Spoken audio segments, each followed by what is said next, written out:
Hello again. So we had a lot of fun today going yard sailing, doing those shorts. I'm learning how to do it real good. Just stretch my arm out and use my phone. I do not need a thing to hold it further out than I don't need one of those things that, whatever it's called, selfie stick. Don't need. Me and Bella can make it right here with our iPad. And number 3 is taking a nap. Now, I'll take a nap later, but right now I'm just going to talk to y'all while I had so much fun. Anyway, the Lord is so good to me, and I just met so many interesting people this morning, and we got to one place, and the young woman said, we're selling Mother's house. Father passed, Dad passed away, and she's in rehab right now. She's 72 years old, and she's having dizzy spells.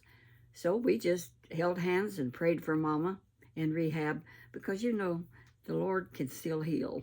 I've been healed many times, especially from that arthritis. Thank you, God. Thank you, turmeric.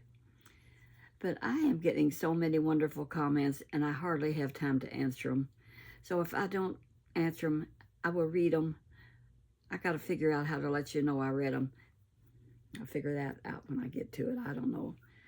I got to have a meeting with my 967 Andy, my technical support, who has a fishing channel. Now today I found this bouquet in back of me, which cost me $1. It is so pretty. I love flowers, and I love Bella, so I like the flowers in the background. But you notice today, no flower in my hair, no scarf around my neck, just plain old grandma. A happy woman. But I don't know what to tell you except when I was telling you the story yesterday of how I went to Chicago, and it was New Year's Eve night, and so the white slavers, and that's what they were, this gentleman, and I tell you, the woman was so sophisticated looking. She had her hair in a twist, and she was just so beautiful. And she said, we'll find you a place to stay. We have a place you can come and stay, and we'll help you find a job. But I knew what it was because I had read that book that my dad bought at the auction, because I read everything I could lay my hands on when I was about 14. Well, the very first book I ever read, an adult book, I was in the 3rd grade. And my dad took us to a movie, and it was one of those things where there's treasure in a cave somewhere, and how they had to go in the forest, in the jungle, and hunt it. And it was such a fascinating movie, and it was made from a book. Well, the book was in our library. So I went to the library. I was in the 3rd grade, 9 years old, because I was held back. It was September, my birthday, and I was a year late starting. So anyway, the librarian said, you can't check this out without your mother's permission.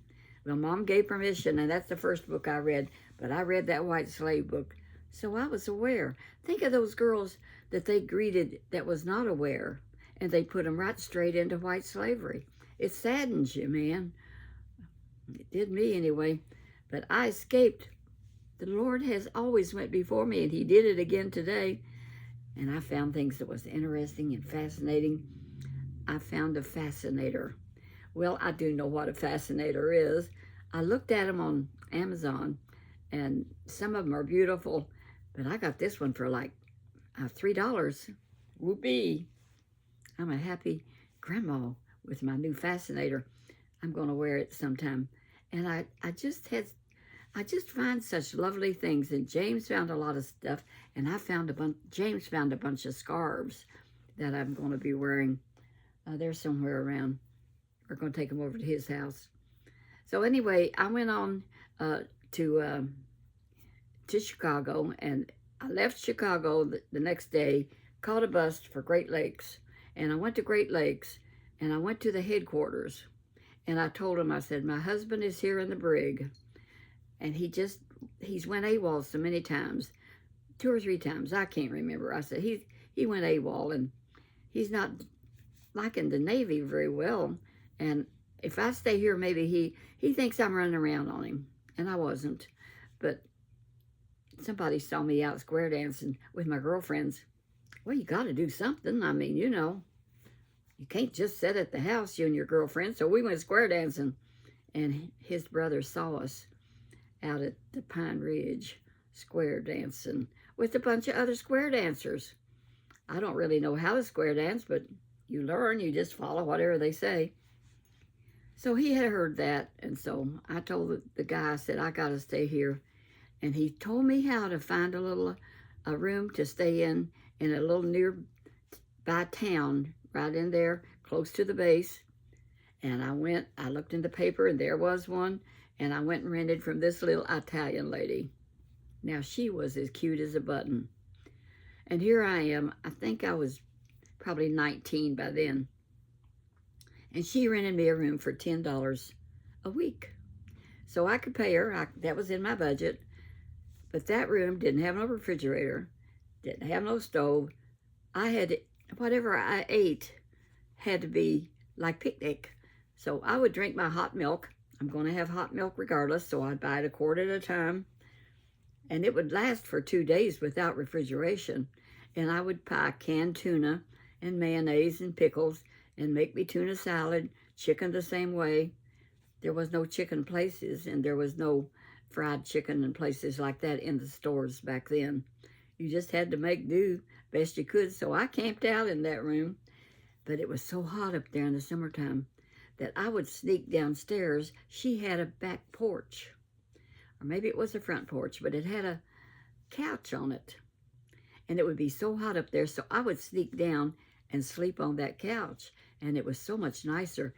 She caught me, and she said, no sleep on couch anymore. No sleep on couch. You sleep your room, which was a twin-size bed. And they let Buddy come home and visit with me for the weekends from the brig.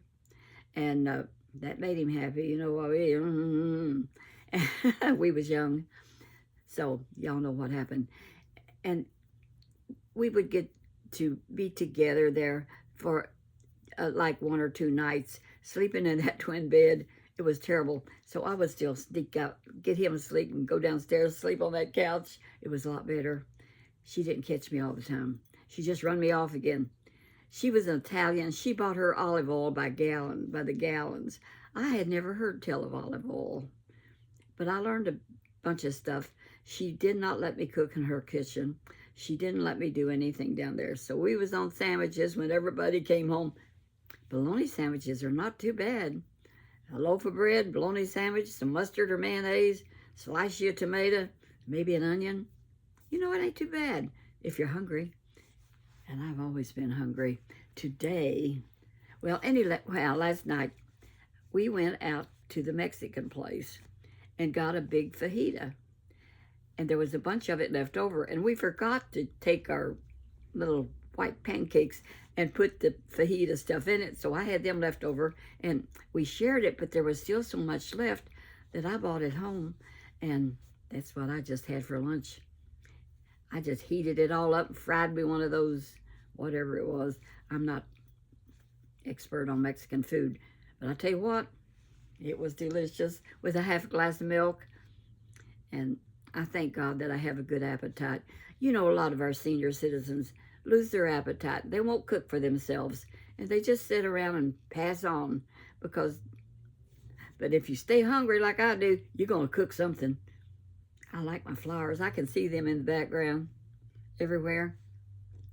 I wore a yellow big old flower this morning when I went out, and it just looks so springtimey. And I like these earrings. Some lady says, I like your earrings. I said, I like shaking them. You can have fun in many little ways.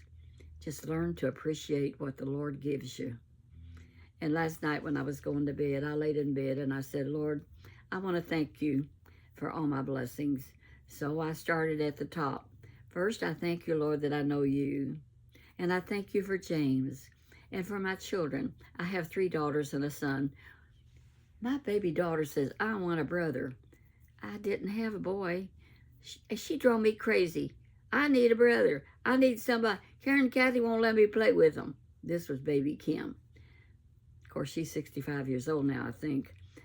But you know what? We looked around and we took a foster child, and his name was Dennis Keith. And so Dennis Keith come to live with us, and he was a little red-headed fella that had a hard life till we got him. He would take food and hide it somewhere because he had not had enough to eat. I would find bananas in his bed. But you know what? When he grew up, he was a go-getter, and he's a wonderful grandfather now and got beautiful grandchildren, a bunch of them. And he has a son that they named after him, Keith. And Keith has got, I think, 6 kids. They're the great-grandbabies that come to see me because they found me on their iPads. And they had to come see great-grandma. And they came and visited because they live out in the country. And they came and visited, and we had the best time. Beautiful girls. We've got to get together more often. I'm just rambling today. That's what I'll name this one. Rambling Grandma. But you know grandmas do that. They really do. So, okay, grandchildren. I think Grandma's done rambling. But you know, I've just had such an interesting life. And somebody said, "You've had such an interesting life." I said, "Yes, and I still am. Enjoying life. One day at a time." That's my motto. So I am enjoying. And some girl, well, she's a woman. And she said she's going to take Knoxville off of her bucket list because she can't sing. And I told her, "Honey, Nashville is where you sing country music, not Knoxville. That's where they invented did the atomic bomb. We used to hold revivals at Knoxville when number one, Buddy and I were on the evangelistic field. And a lot of people worked there in secret, making that atomic bomb. You can research that. It was made right there in Knoxville, Tennessee. And I think they had other sites someplace else, but we held revivals there. So God bless you all. Have a good day. Grandma's done rambling. Just rambling, enjoying. I'm going to go take a nap. Why don't you all take a nap? And I'll just shake my earrings at you. Love you. Y'all walk that walk where Jesus would be pleased with you. I don't have a verse today, but I have one that I just love, which is Romans 8:28. All things work together for good of those who are called according to his purpose. So all things work together for good if we put our trust in him. So I love you. Bye-bye.